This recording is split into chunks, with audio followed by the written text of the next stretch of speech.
বেকারসদের হাতে সময় আর ধৈর্য থাকলে নিখুঁত ছোঁয়াতে অসম্ভবকে সম্ভব করে তুলতে পারে। আর এই কথাটা আমি বুঝতে পারলাম এই কেকটা দিয়ে। এই কেকটা যে এত সুন্দরভাবে তৈরি করতে পারবো আমি ভাবতেই পারিনি।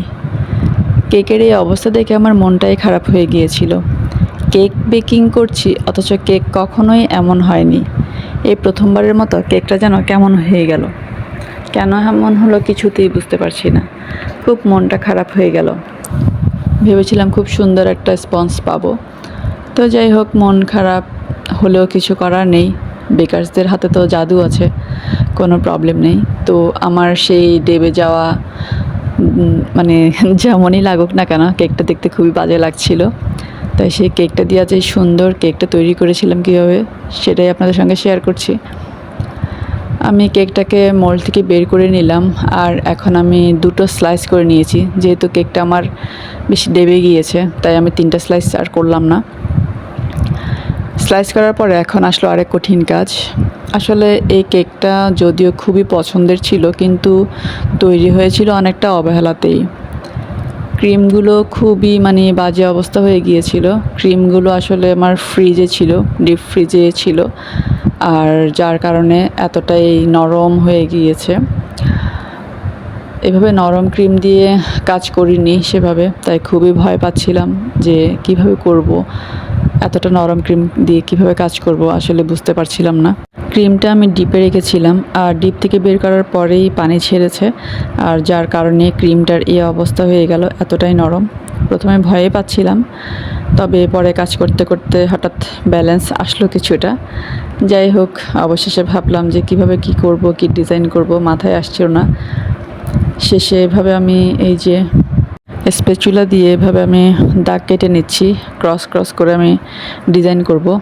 আর ডিজাইনের মাঝখানে আমি একটু পার্ল দেওয়ার চেষ্টা করব, সুগার বলটা। আজকে এটা আমি তৈরি করছি সেমি ফন্ডেন্টের কেক। সেমি ফন্ডেন্টের কেক ভালোই লাগে, তবে ফন্ডেন্টের কেক, পুরো ফন্ডেন্টের কেকটা একদমই ভালো লাগে না। আপনাদের কারো কি ভালো লাগে?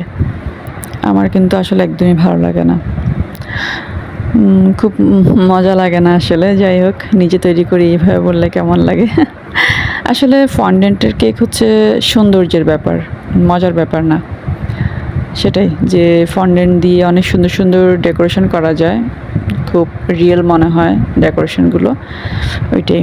আর এই যে আমি এখন সেমি ফন্ডেন্টের কাজ করছি, এখানে ডিজাইনগুলো যেগুলো বসাচ্ছি, টপারগুলো সবগুলোই ফন্ডেন্ট দিয়ে বসাচ্ছি। তো ফন্ডেন্ট তো খেতে ভালোই লাগে না, এগুলো হয়তো বা তুলে ফেলে দিব। আমরা কত টাকা খরচ করে আমরা মেকআপ কিনি, তাই না?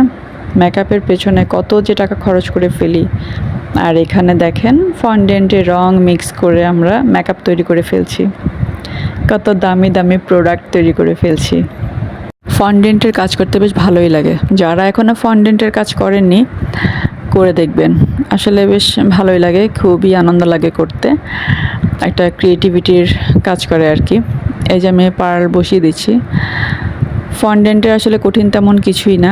ফন্ডেন্টে রং মিক্স করবেন, রং মিক্স করে বিভিন্ন যে কালার দেওয়ার, ফুড কালারটা ইউজ করলেই হবে। ভালো করে মিক্স করে এরপর ইচ্ছে মতো শেপ দিয়ে দিন যেটা তৈরি করার প্রয়োজন। আমি ফন্ডেন্টগুলো তৈরি করে, এটা ফন্ডেন্ট তৈরি করার আগে আমি এটা ক্রিম লাগিয়ে আর এভাবে ডিজাইন করে আমি ফ্রিজে রেখেছিলাম। এরপর ফন্ডেন্ট টপারগুলো তৈরি করে কিছুক্ষণ রেখে দিলাম, আবার একটু হালকা শক্ত হওয়ার জন্য। আর এরপর আমি পার্লগুলো বসিয়ে দিলাম, আবারও একটু ফ্রিজে রেখেছিলাম। আর এরপর বের করে আমি এখন টপারগুলো বসিয়ে দিচ্ছি। আমি আসলে প্রথম যখন টপারগুলো এভাবে তৈরি করিনি, তখন আমি ভাবতাম যে এখানে কোনো রকম গ্লু ইউজ করা হয়। তো শেষে এখন নিজে যখন তৈরি করেছি, তেমন কোনো গ্লুর আসলে প্রয়োজন হয় না। জাস্ট নর্মাল পানি, ব্রাশে একটু পানি লাগিয়ে উপরে দিলে গ্লুর মতো কাজ করে। দেখতেই পাচ্ছেন আমার ফন্ডেন্ট, সেমি ফন্ডেন্ট কেকটা তৈরি হয়ে গেল। মেকআপ থিম কেক আমার খুবই পছন্দের একটা জিনিস, পছন্দের একটা কেক। এটা আসলে অনেকেই পছন্দ করে, যারা মেকআপ করতে পছন্দ করে তাদের খুবই পছন্দের। ভিডিওটি যদি আপনাদের ভালো লেগে থাকে তাহলে অবশ্যই লাইক, কমেন্ট, শেয়ার করে পাশে থাকবেন।